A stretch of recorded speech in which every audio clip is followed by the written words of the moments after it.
Kenapa? Hmm? Hmm? Ke mama. Oh kan? Ya ke mama kan. Ya. Tuh. Gini. Diam dulu kamu. Diam dulu kamu. Ini polisi nih. Kamu. Diam dulu. Biar saya nanya.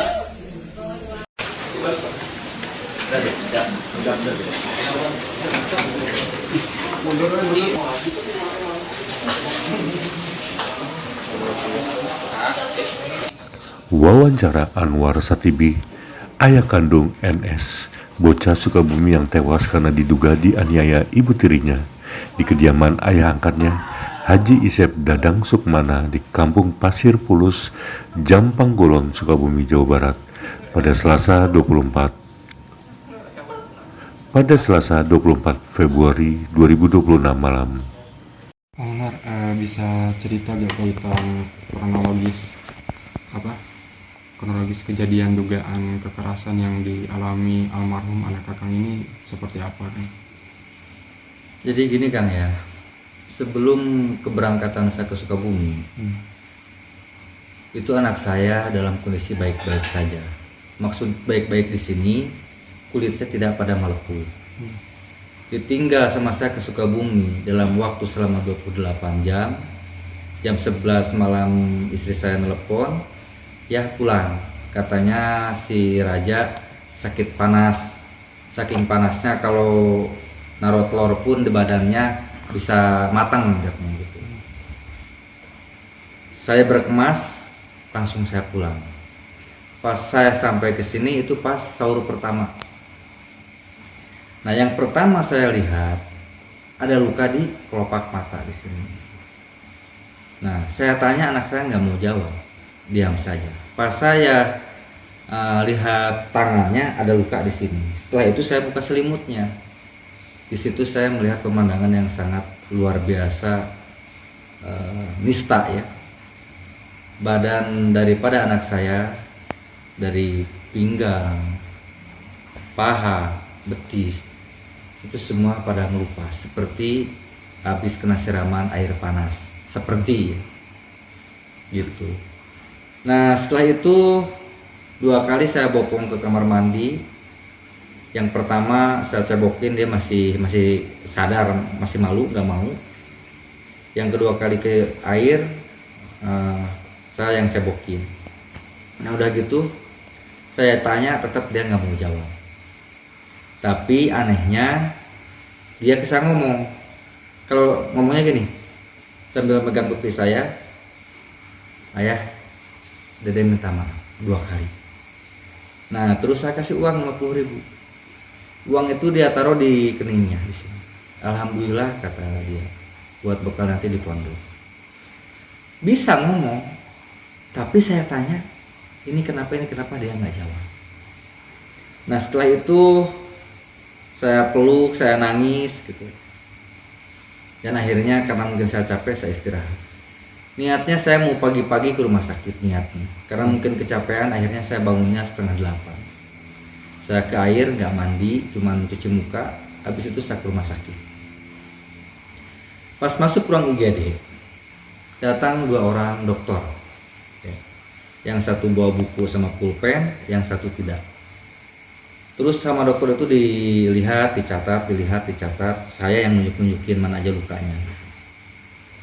Dokter itu di depan saya menegaskan sambil melihat ke istri saya. Kita ini medis ya, kita tahu ini bukan diakibatkan dari sakit panas, tapi ini sudah terjadi penganiayaan. Dokternya itu ngomong langsung di hadapan istri saya, di hadapan saya dan di hadapan istri saya. Nah, setelah itu dokter yang 2 itu pergi. Datang lagi satu dokter yang laki-laki, sama itu juga meriksa kondisi anak saya. Habis meriksa, dokter itu nggak banyak ngomong, dia pergi. Tidak lama kemudian dia manggil saya. Ada yang datang, ayahnya Nija mana? Katanya. Ya, saya sendiri. Nah, Pak, kesini sebentar.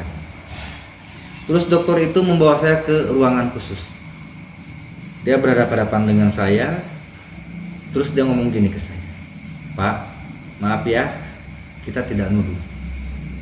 Tapi Bapak tahu kan kita dari medis. Kita tahu, Pak, ini bukan luka yang diakibatkan oleh sakit panas. Tapi ini ada indikasi sudah terjadi penganiayaan. Nah, setelah itu sebenarnya saya gondoknya udah benar-benar gondok, mau melakukan hal yang aneh-aneh, tapi saya kan melihat kondisi banyak orang. Dan saya selalu istighfar dalam hati. Tidak lama kemudian saya menginformasikan ke pondok. Saya video, saya kirim ke pondok, ke guru ngajinya. Ustadz, tolong doakan Nijam tidak masuk dulu sekarang karena Nijam lagi sakit. Dan video itu saya kirimkan ke guru ngajinya. Sama guru ngajinya dilewatkanlah ke ayah angkat saya, ke Bapak Haji Isep. Yang dimana Bapak Haji Isep itu kakek angkat daripada Nijam. Kebetulan dia juga sebagai pembina di pondok pesantren itu dan sebagai donatur. Nah, dilewatkan sama guru ngajinya ke ayah angkat saya. Tidak lama kemudian Bapak Haji Isep ini datang sama istrinya, sama Neng Eva. Ayah angkat saya langsung menghampiri anak saya dan langsung ngambil HP untuk membuka video. Sambil di video, anak saya ditanya, siapa yang sudah melakukan ini? Ini kenapa? Dan anak saya menjawab, dipaksa minum air panas sama mama. Nah, di situ baru meledaklah emosi saya. Saya mau hantam kamu gitu.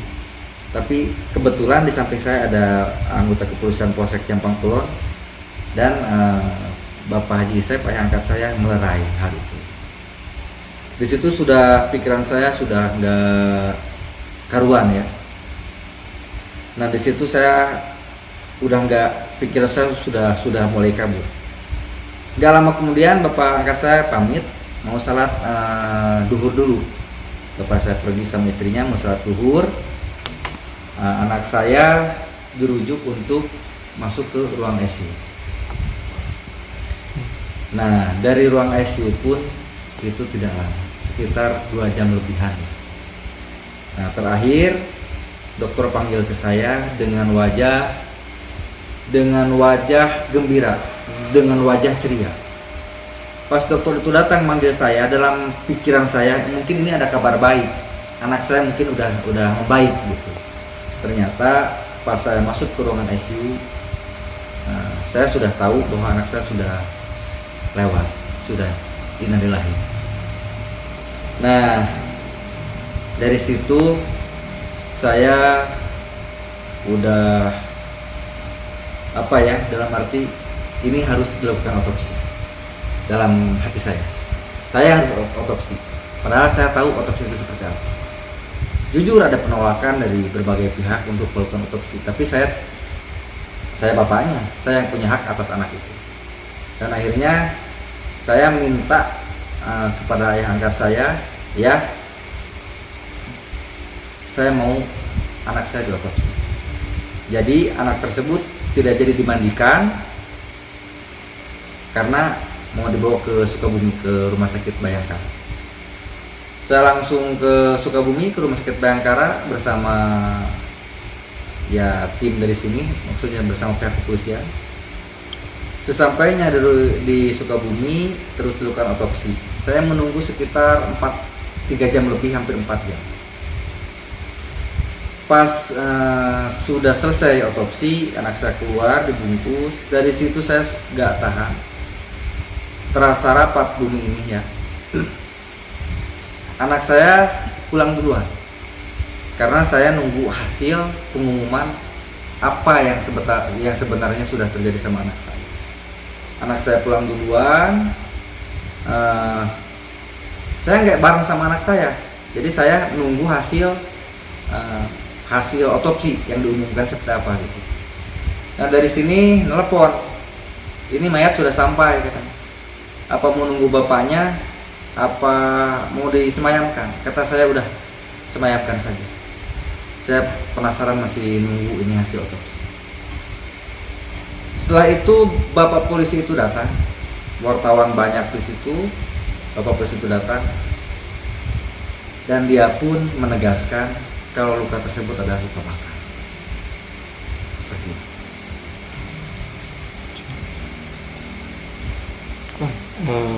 Di luar ini ya, kaitan tadi kan mencuat ibu kandung dari almarhum Iya. melaporkan. Jangan lupa subscribe ya.